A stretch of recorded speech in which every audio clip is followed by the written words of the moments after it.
اپنے ماں باپ کے ساتھ حسن سلوک کروں۔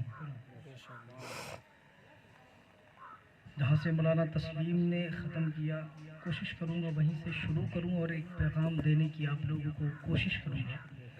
میری باتوں کو اگر آپ نے دل کی گہرائیوں سے سماعت کر لیا تو یقین جانیے یہ مجلس میں آنا، مجلس میں بیٹھنا، علماء کی گفتگو سننا انشاءاللہ اللہ رب العزت کی بارگاہ میں ایسا قبول ہوگا کہ آپ کے یہاں اٹھنے سے پہلے مولا آپ کے تمام گناہوں کی بخشش فرمائے۔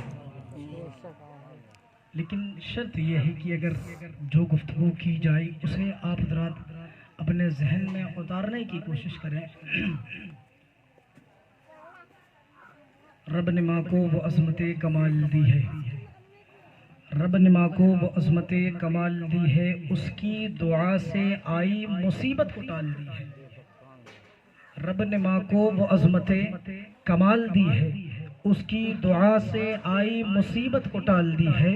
قرآن نے ماں کے پیار کی اس طرح مثال دی ہے، قرآن نے ماں کے پیار کی اس طرح مثال دی ہے، جنت اٹھا کے ماں کے قدموں میں ڈال دی ہے، اٹھا کے ماں کے قدموں میں ڈال دی ہے۔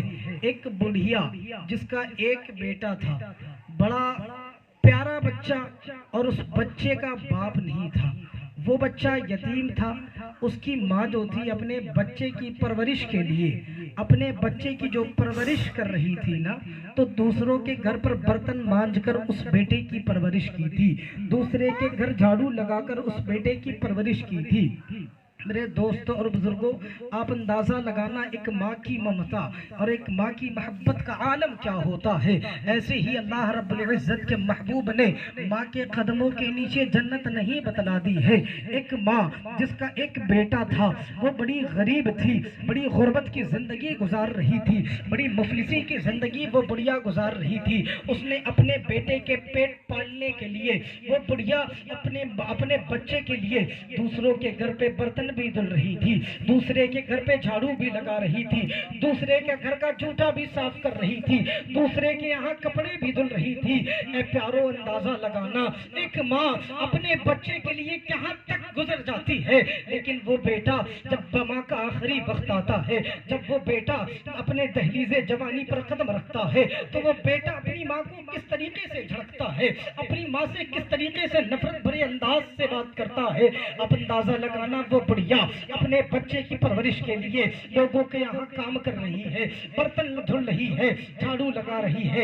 اسی اشنے میں وہ بڑھیا کا جو بیٹا تھا وہ جوان ہو گیا تھا، بڑھیا کا بیٹا جوانی کی دہلیز پر قدم رکھ چکا تھا۔ اب بڑھیا کو خیال آتا ہے کہ میرا بچہ ہے جوان ہو چکا ہے، میرا جو لخت جگر ہے وہ جوان ہو چکا ہے، میرا نور نظر جوان ہو چکا ہے، اب میرے بیٹی کی شادی کر دینی چاہیے، اب میرے بچے کے لیے دلہن لے آنی چاہیے۔ اور اس سوچ کر لا رہی تھی، ابھی تک تو میں نے اپنی زندگی اکیلے گزاری ہے، ابھی تک تو میں نے اپنی زندگی اکیلے گزاری ہے۔ میرے دوستوں اور بزرگوں، یہ سوچ کر بھی بڑھیا نے اپنے دل میں یہ خیال کیا تھا کہ جو آنے والی دلہن ہوگی وہ مجھ سے پیار بھری باتیں کرے گی، وہ جو آنے والی بیٹی ہوگی میرے پیر دبائے گی، وہ آنے والی جو دلہن ہوگی میرے کو کھانا پکا کر دے گی، وہ آنے والی جو بیٹی ہوگی میری خدمت کرے گی، وہ آنے والی بیٹی سے مجھے بہت آرام ملے گا۔ اسی اشنے میں بڑھیا اپنے بیٹے کے لیے دلہن کی تلاش کرنا شروع کر دیتی ہے۔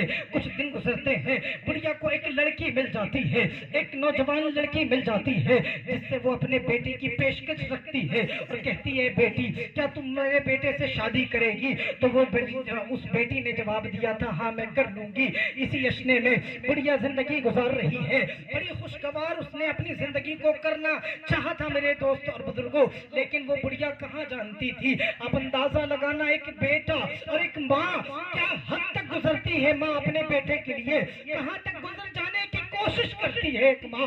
میرے دوستوں اور بزرگوں، وہ بڑھیا نے اپنے بیٹے کی شادی کر دی اور یہ سوچ کر شادی کیا تھا اس بڑھیا نے کہ آنے والی بہو جو ہوگی وہ میری پیر دبائے گی، آنے والی جو بہو ہوگی میرے کو کھانا پکا کر دے گی، آنے والی جو بہو ہوگی وہ میری خدمت کرے گی۔ لیکن آپ اندازہ لگانا آج ہماری دنیا کا حال کیا ہے، اور یہی حال اس وقت بھی تھا۔ وہ جو آنے والی بڑھیا کی بہو تھی نا، اس بڑھیا نے اپنے شوہر سے شرط رکھی تھی، اے شوہر ادھر آ ذرا سن۔ پہلے ہی رات کو اس نے اپنی بڑھیا اپنے شوہر سے شرط رکھ دی، اے میرے شوہر تو مجھ سے محبت کرتا ہے نا؟ تو اس نوجوان لڑکے نے جواب دیا تھا، ہاں ہاں میں تجھ سے بہت زیادہ پریم کرتا ہوں، میں تجھ سے بہت زیادہ محبت کرتا ہوں۔ میرے دوست اور بزرگوں، آپ اندازہ لگانا، وہ بڑھیا جس نے اپنے بیٹے کے لیے لوگوں کے گھر پہ برتن مانجا ہے، وہ بڑھیا جس نے اپنے بیٹے کے لیے لوگوں کے گھر کا جھوٹا بھی صاف کیا ہے، ارے وہ بڑھیا جس نے اپنے بیٹی کی زندگی گزارنے کے لیے لوگوں کے یہاں کام کیا، وہ بیٹا جس کو ماں نے اپنے پیٹ پر 9 مہینے تک رکھا تھا، ارے وہ بیٹے کو جس ماں نے اپنے خون کے جگر کے خون کو دودھ بنا کر پلایا تھا۔ آپ اندازہ لگانا کہ بیٹا کس طریقے سے اپنی ماں کا احسان فراموش نکل جاتا ہے۔ اس نوجوان لڑکی نے اس سے پوچھا، اے بے اے شوہر ذرا مجھے یہ تو بتا، تو مجھ سے زیادہ کسی اور سے محبت کرتا ہے؟ تو وہ لڑکے نے جواب دیا تھا، اس نادان لڑکے کا جواب سنو میرے دوستوں اور بزرگوں، اس نادان لڑکے نے جواب دیا تھا، نہیں نہیں بیوی، میں تجھ سے زیادہ کسی سے اتنی محبت نہیں کرتا، میں وہ لڑکی جو کل کی گھر کی زینت بنی تھی، چند دن کے لیے، چند دنوں کی محبت کے لیے اس لڑکے نے اپنے 9 مہینے کے، جس ماں نے اپنے 9 مہینے پیٹ میں رکھا، اس ماں کی ممتا کو بھول بیٹھا تھا وہ لڑکا، ارے وہ ماں جس نے دوسروں کے گھر پر بیٹھ کر جھاڑو لگا کر اس کی پرورش کی تھی، اس محبت کو بھول بیٹھا تھا وہ لڑکا۔ تو وہ لڑکی کہتی ہے، اگر واقعی اس بات میں سچائی ہے تو اے شوہر سن، میں تیری ماں کے ساتھ نہیں رہ سکتی، ذرا دل کی گہرائیوں سے میری بات کو سننا میرے دوستوں اور بزرگوں، اور اتارنے کی کوشش کرنا، ایک پیغام اس مجلس سے لے کر جانا۔ اس نوجوان لڑکے نے کہا تھا، بس تو اتنی سی شرط رکھتی ہے، ہمیں یہ تو میرے بائیں ہاتھ کا کھیل ہے، ذرا رک جا، میں اپنی ماں کو ابھی باہر نکال کر آتا ہوں۔ اتہاس گواہ ہے، اس لڑکے نے اپنی ماں کا ہاتھ پکڑا تھا اور شہر کے ایک کنارے چھوڑ کر آیا تھا، شہر کے ایک کنارے جھوپڑی بنائی، اور اس جھوپڑی پہ اس ماں نے اس بیٹے نے اپنی ماں کو چھوڑ کے آیا۔ آخر کچھ دن گزرتے گئے، لڑکا اپنی ماں کو بس تھوڑا سا کھانا دیتا تھا، اس کے علاوہ کوئی اور لین دین کی بات نہیں تھی۔ اب لڑکی تھی، لڑکی کو کہاں سے صبر ہوتا، تو کل کی لونڈیا پر اس لڑکے سے کہتی ہے، اے میرے شوہر تو نے مجھ سے زیادہ ابھی بھی اپنی ماں سے محبت کی ہے، اے میرے شوہر نامدار تو نے ابھی مجھ سے زیادہ اپنی ماں سے رکھی ہے۔ وہ لڑکا جواب دیتا ہے، نہیں نہیں بیوی، میں تجھ سے زیادہ محبت کسی سے نہیں کرتا، میں تجھ سے زیادہ پریم کسی سے نہیں کرتا، میں تجھ سے زیادہ لو کسی سے نہیں کرتا۔ تو اس لڑکی نے کہا تھا، اگر واقعی اس بات میں سچائی ہے، اگر تو واقعی سچ کہہ رہا ہے، تو جو اپنے ماں کا کھانا دیتا ہے نا، تو ضرور دے اپنی ماں کو کھانا، لیکن میری ایک شرط یہ ہے کہ تو اپنی ماں کا کلیجہ لا کر میرے سامنے رکھ دے۔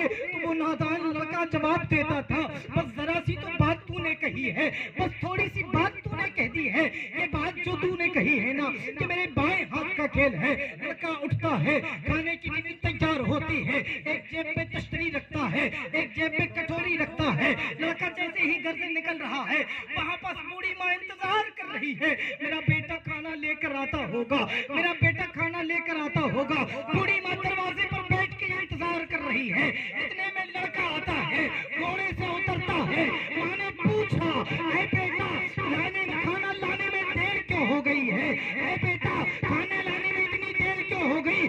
لڑکا کچھ جواب نہیں دیتا ہے۔ جیسے ہی لڑکے نے ٹفن کھولا تھا، ماں نے پہلا لقمہ اٹھایا تھا، بیٹا اٹھتا ہے، تیز دار چھری سے ماں کے سینے پر حملہ کر دیتا ہے۔ ہمیں وہ ماں کا سینہ، جس ماں کے سینے سے جس نے اپنے جگر کو جگر کے خون کو دودھ بنا کر اس بیٹے کو پلایا تھا اور جوانی کے اس پڑاؤ تک پہنچایا تھا، اس سینے سے خون کا فوارہ جاری ہو جاتا ہے۔ بیٹا اٹھتا ہے، دل نکالتا ہے، دل نکالنے کے بعد تشتری پر رکھتا ہے، گھوڑے پر سوار ہوتا ہے، چل دیتا ہے۔ چلتے چلتے گھوڑے کو ایک پتھر سے اینٹ لگتی ہے، گھوڑا بھٹکتا ہے، لڑکا زمین پر گرتا ہے۔ جس تشتری پہ تو نے اس لڑکے نے دل رکھا تھا ماں کا، دل الگ ہو جاتا ہے، تشتری الگ ہو جاتی ہے، باری باری اٹھتا ہے، چھری اٹھاتا ہے، تشتری اٹھاتا ہے، اور جیسے ہی دل اٹھانے کی کوشش کرتا ہے تو دل سے یہ آواز آتی ہے، اے بیٹا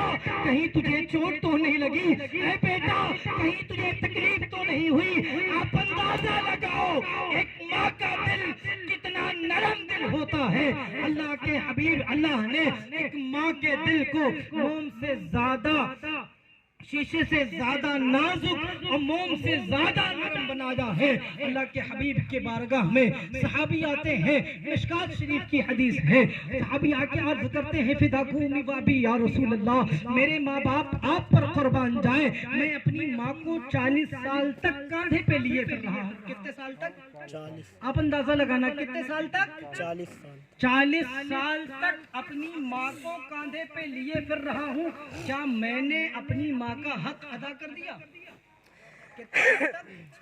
40 سال تک اللہ کے حبیب نے فرمایا تھا، اے صحابی سنو، تم 40 سال تک کاندھے پہ لیے پھر رہے تھے اور یہ سوچ رہے ہو کہ تم نے اپنی ماں کا حق ادا کر دیا، ہمیں تم نے ابھی اس وقت کا حق ادا نہیں کیا جتنی تکلیف تمہاری ماں کو تمہارے تولد کے وقت ہوتی۔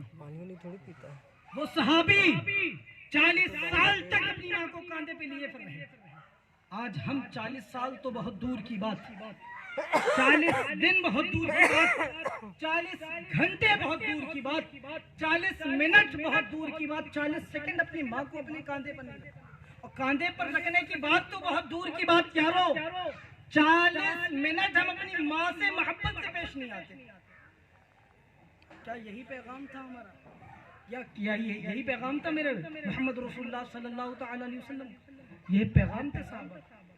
پیارو سمجھو، سمجھنے کی کوشش کرو۔ قرآن میں ایک جگہ نہیں کئی مرتبہ ارشاد ہوتا ہے وَبِالْوَالِدَيْنِ إِحْسَانًا، اے لوگو اپنے ماں باپ کے ساتھ حسن سلوک کرو، اچھے سے پیش آؤ۔ اف ولا تنہرہما، تم انہیں اف تک نہ کرو۔ لیکن آج ہمارا حال کیا ہے؟ آج ہمارے قوم کا حال کیا ہے؟ اللہ رب العزت کی بارگاہ میں دل کی گہرائیوں سے دعا ہے کہ مولا کریم ہم تمام لوگوں کو قرآن مقدس کی اس قول پر بحسن خوبی بہت اچھے طریقے سے عمل پیرا ہونے کی توفیق عطا فرمائے۔ وبالوالدین احسانا، اے لوگوں اپنے ماں باپ کے ساتھ حسن سلوک کرو۔ انشاءاللہ اب آپ کے بعد بزم کی آخری کڑی میری مراد حضرت علامہ مولانا الحاج صوفی نور محمد قادری ربانی صاحب سے گزارش ہے، آئیے ان کا استقبال نعرہ تکبیر و رسالت کے ساتھ کر لیا جائے۔ نعرہ تکبیر، نعرہ تکبیر، نعرہ رسالت، نعرہ رسالت، مسلک اعلیٰ حضرت، مسلک اعلیٰ حضرت، نعرہ تکبیر، نعرہ رسالت۔ واہ کیا مرتبہ غوث ہے بالا تیرا، اونچے اونچوں کے سروں سے ہے قدم اعلیٰ تیرا، سر بھلا کیا کوئی جانے کہ کیسا تیرا، اولیاء ملتے ہیں آنکھیں وہ ہے طلبہ تیرا، اولیاء ملتے ہیں